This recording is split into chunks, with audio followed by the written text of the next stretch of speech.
penúltima parte de este tema, cuando Dios se acuerda.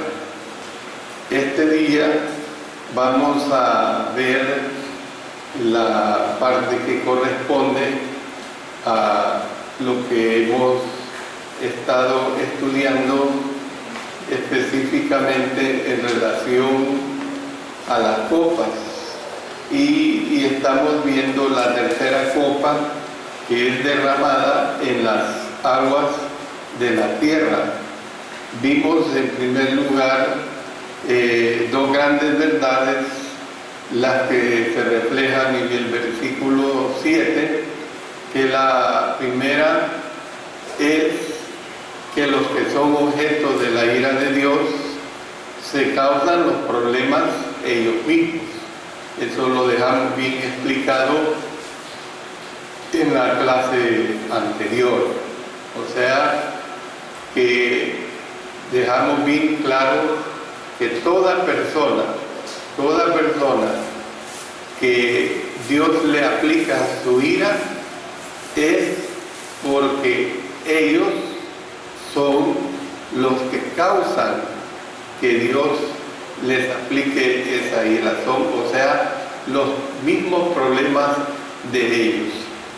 Si ustedes recuerdan, terminamos leyendo en Deuteronomio capítulo 28, versos 15 y 20, donde decíamos que, pero acontecerá, si no oyeres la voz de Jehová tu Dios, para procurar cumplir todos sus mandamientos y sus estatutos, que yo te intimo hoy, que vendrán sobre ti todas estas maldiciones y te alcanzarán. Y Jehová enviará contra ti la maldición, quebranto y asombro en todo cuando pusieres mano e hicieres, hasta que seas destruido y perezcas pronto a causa de la maldad de tus obras, por las cuales me habrás dejado. Es bien claro que este principio fue bien definido y enseñado desde los tiempos en que se dio la ley mosaica. Y ahora vamos a ver la segunda verdad. La segunda verdad es que en el orden de Dios, el castigo por lo general se adecúa al delito. El castigo por lo general, hermanos, se adecúa al delito. Y la Biblia está llena de muchas ilustraciones de esta verdad. Yo voy a mencionarles algunas de ellas nada más. Por ejemplo, Faraón trató de hacer que se ahogaran los hijos varones de los judíos. Pero ¿qué sucedió? Fue su ejército el que al final se ahogó en el Mar Rojo. Esto todos lo conocemos al estudiar este episodio, cuando se dio la liberación del pueblo judío de esa esclavitud larga de 430 años, o sea, 4 siglos más 30 años, una esclavitud totalmente muy larga. También tenemos el caso de Amán. Amán planeó colgar a Mardoqueo en la horca y exterminar a los judíos. Pero ¿qué sucedió? Sucedió que él mismo fue colgado en la horca y fue su familia la que fue exterminada. Fue su familia la que fue exterminada. Ustedes pueden investigar esto en el libro de Esther. Ahí se ve claramente esta situación de cómo es que Amán, deseando el mal, se da esta situación bien clara bien pronunciada. Y para que entendamos mejor, vamos a leer del libro de Esther. Leamos en el capítulo 7, el versículo 10. Capítulo 7, versículo 10 dice: así colgaron a Amán en la horca que él había hecho preparar para Mardoqueo, y se apaciguó la ira del rey. Y más adelante, en el capítulo 9, verso 10, dice: 10 hijos de Amán, hijo de Amedata, enemigo de los judíos, pero no tocaron sus bienes. Bueno, este es un segundo ejemplo que ponemos. Pero también vemos el caso del rey Saúl. El rey Saúl rehusó obedecer a Dios. Rehusó obedecer a Dios y matar a los amalecitas. ¿Y cuál fue la consecuencia de esta negación? Él fue asesinado por un amalecita. Miren lo que tenemos en el segundo libro de Samuel, capítulo 1. Segundo libro de Samuel, en el capítulo 1 se da esta historia. Vamos a leer algunos de estos versículos para que nosotros tengamos una base de esto que estoy diciendo. Vamos a leer a partir del versículo 1. Aconteció después de la muerte de Saúl que, vuelto David de la derrota de los amalecitas, noten, estuvo 2 días en Siclag. Al tercer día sucedió que vino uno del campamento de Saúl, rotos sus vestidos y tierra sobre su cabeza, y llegando a David se postró en tierra e hizo reverencia. Y le preguntó David: ¿de dónde vienes? Y él respondió: me he escapado del campamento de Israel. David le dijo: ¿qué ha acontecido? Te ruego que me lo digas.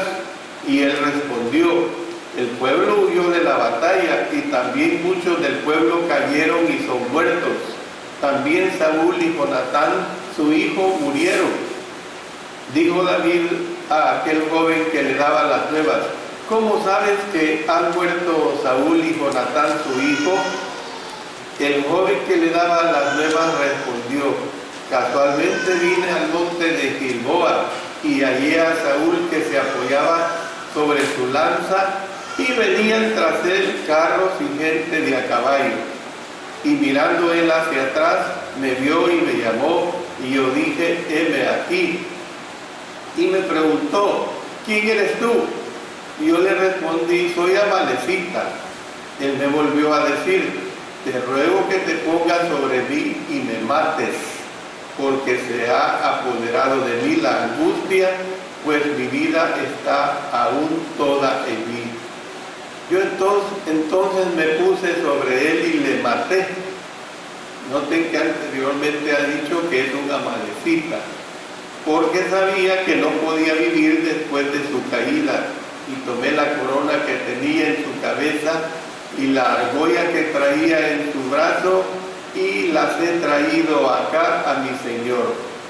Entonces David, asiendo de sus vestidos, los rasgó, y lo mismo hicieron los hombres que estaban con él. Y lloraron y lamentaron y ayunaron hasta la noche por Saúl y por Jonatán su hijo, por el pueblo de Jehová y por la casa de Israel, porque habían caído a filo de espada. Y David dijo a aquel joven que le había traído las nuevas: ¿de dónde eres tú? Y él respondió: yo soy hijo de un extranjero amalecita. Y le dijo David: ¿cómo no tuviste temor de extender tu mano para matar al ungido de Jehová? Entonces llamó David a uno de sus hombres y le dijo: ven y mátalo. Y él lo hirió y murió. Y David le dijo: tu sangre sea sobre tu cabeza, pues tu misma boca atestiguó contra ti, diciendo, yo maté al ungido de Jehová. Noten que es un episodio muy interesante y revelador, porque pues Saúl se niega a matar a los amalecitas. Luego es ejecutado por un amalecita. Pero David, a pesar de que el rey Saúl en vida lo quiso matar a diestra y siniestra, lo persiguió por mucho tiempo, cuando David se da cuenta de que el rey Saúl ha muerto, él siente la muerte de su rey. Imagínense el respeto. Él siente la muerte de su rey. No manifiesta un sentir de alegría porque aquel que le quería matar a él ahora es un cadáver. ¿Ve? Por el contrario, manifiesta un respeto a su rey. ¿Ve? Y luego, ¿cómo es que aún el amalecita, que en cierto modo él está siendo honesto, diciendo la verdad que el mismo Saúl le pidió que ejecutara sobre él, matándole? ¿Ve? A pesar de ello, David le dice que cómo es que pudo ejecutar esa situación sobre el ungido de Jehová. Había, hermanos, un alto respeto por aquel que había sido el ungido de Jehová, no importando el mal proceder en este caso, del rey Saúl, que realmente siempre fue tomado por las garras de Satanás en muchas ocasiones.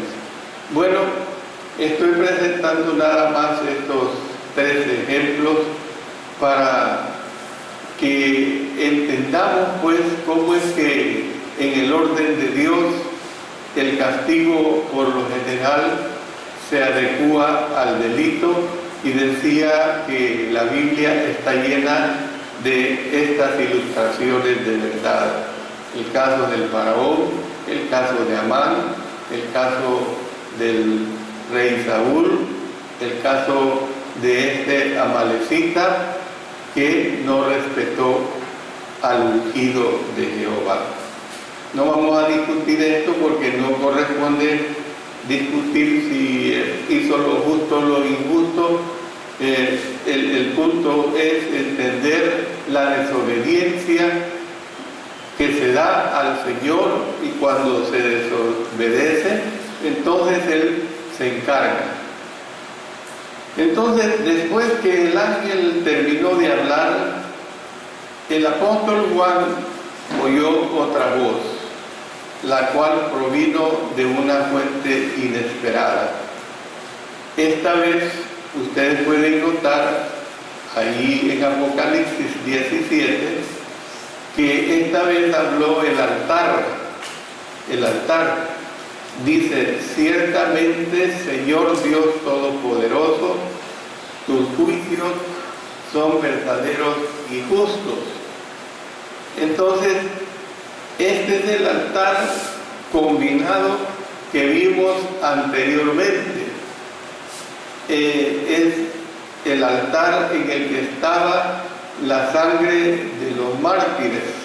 Mire, yo les recuerdo lo que ya hemos estudiado en el capítulo 6 y el versículo 9. Cuando abrió el quinto sello, vi bajo el altar, las almas de los que habían sido muertos por causa de la palabra de Dios y por el testimonio que tenían. Entonces, el altar en el que estaba la sangre de los mártires, que estaba relacionado con las oraciones de los santos. Noten en el capítulo 8, verso 3. Otro ángel vino entonces y se paró ante el altar con un incensario de oro, y se le dio mucho incienso para añadirlo a las oraciones de todos los santos sobre el altar de oro que estaba delante del trono. Nosotros podemos ver también, hermanos, que anteriormente una voz provino de entre los cuernos del altar. Noten en el capítulo 9, verso 13. El sexto ángel tocó la trompeta y oí una voz de entre los 4 cuernos del altar de oro que estaba delante de Dios. No podemos desunir todo esto porque es una cadena, como siempre les he manifestado. Es una cadena que se da desde el primer capítulo y que ahí va siguiendo. Entonces, ahora la voz provenía del altar mismo. Ahora la voz provenía del altar mismo. Normalmente, hermanos, nosotros podemos ver que los altares no hablan. Eso es normal.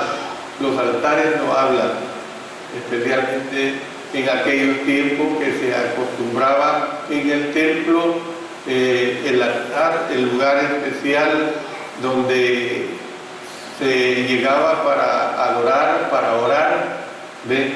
Normalmente los altares no hablan, pero cualquier cosa puede ocurrir en una visión, cualquier cosa, hermano. Sí, esto hay que entenderlo porque estamos hablando de un lenguaje totalmente figurado.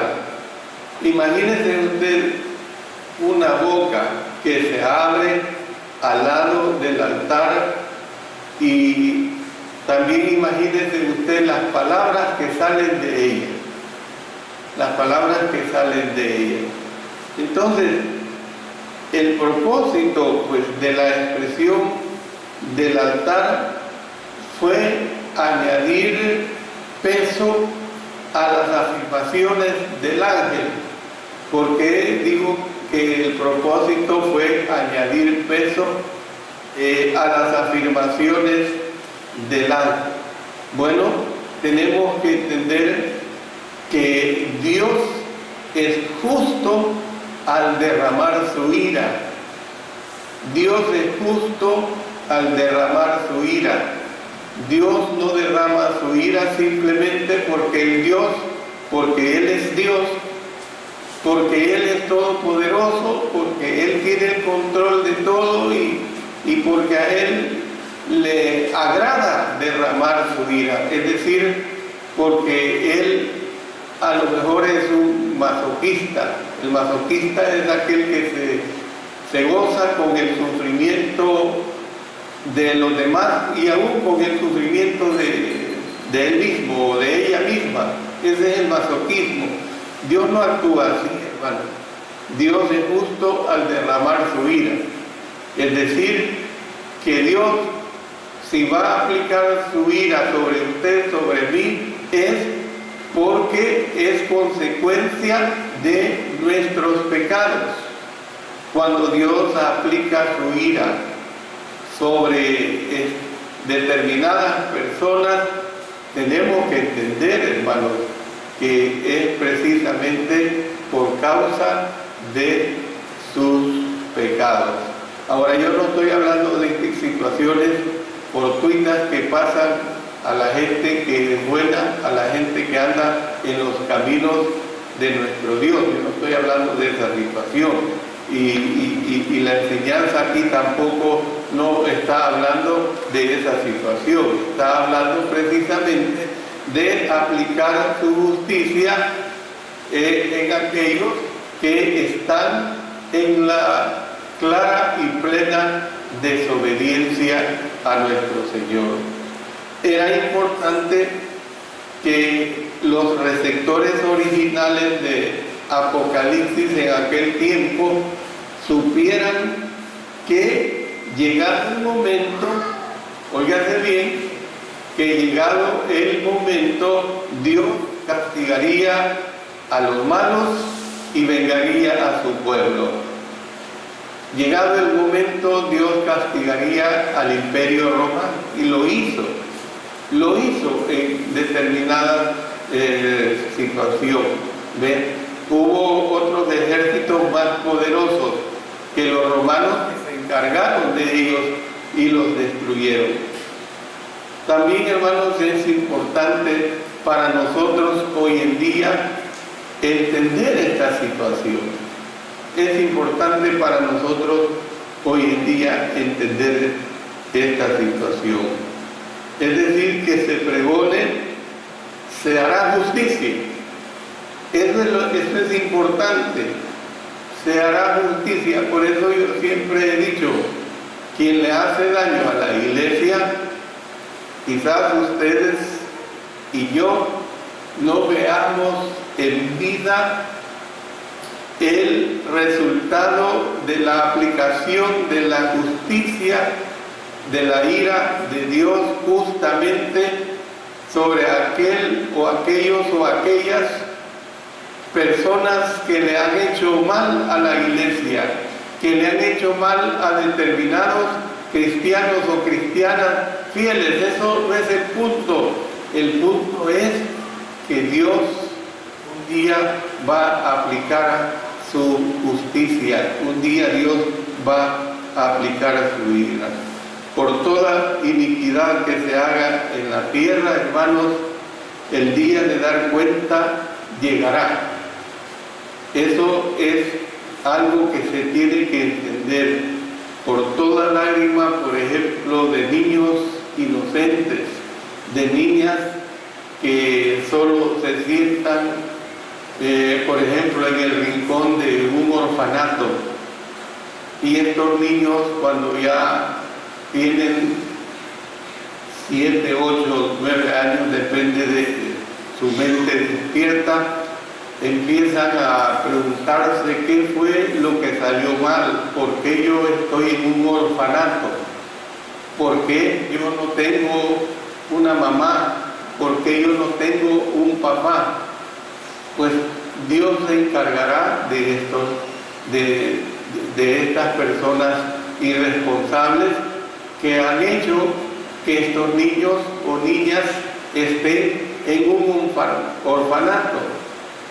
Dios se encargará, hermanos, por todas las esposas que trabajan arduamente y yacen inconscientemente bajo la injusticia de sus esposos, esposos bajos, esposos ebrios, esposos que reciben su salario el 15 o el 30 de cada mes y que ese día son los mejores hombres del mundo, son los campeones del mundo, se van a los bares, se van a prostituirse y llegan a su casa en una forma totalmente cruel, tratando con crueldad a sus hijos, tratando con crueldad, no digamos a su esposa. Todas estas situaciones están bajo el control de Dios. Por todas las jóvenes explotadas, hermanos, e intimidadas. Hay muchas personas o muchas jóvenes que han sido llevadas al camino de la prostitución, que han sido animadas por otras personas que ya estaban en este camino. Sus vidas pues están llenas de vergüenza, están llenas de deshonra. Dios se encargará de esto, de aplicar su justicia. Los pobres que viven bajo el poder opresor de los usureros, de los jefes injustos, de aquellos que niegan el salario justo aun cuando les han dado el trabajo. Por todos aquellos niños que nacieron fuera del matrimonio y que fueron nutridos en la infamia. por todo esto, hermanos, y por todo lo que usted se pueda imaginar en cuanto a injusticias que hay aquí en esta tierra, Dios un día se va a encargar. Habrá un día, la justicia se impondrá. La justicia se impondrá. Si hay Dios, tiene que haber, hermanos, un día del juicio final. Y claro que hay un Dios. No estoy poniendo en duda esta condición. Hay un Dios todopoderoso. Y si hay un Dios todopoderoso que le promete a usted un enjambre de bendiciones al obedecer aquí en esta tierra, y el enjambre se queda corto en la palabra colectiva, el enjambre de bendiciones que habrán para ustedes y para cada uno de nosotros siendo fieles el día del juicio final. ¿Ve? Entonces, hermanos, ese día el altar clamará: sí, Señor, sí, Señor, tú estás presente, tú te acordaste de aquellos que me hicieron daño aquí en esta tierra. Hermanos, ese es el mensaje pues que nos presenta la tercera copa, un mensaje que es verdaderamente alentador en cuanto a la justicia, en cuanto a la ira de Dios se refiere. Estemos seguros de ellos y estemos completamente animados a que nuestra lucha aquí en la tierra no es en vano. El Señor bendiga su palabra. En la próxima lección vamos a ver en la cuarta copa. Imagínense que es derramada sobre el sol. Ya ustedes verán cómo es que esta cuarta copa es derramada sobre el sol.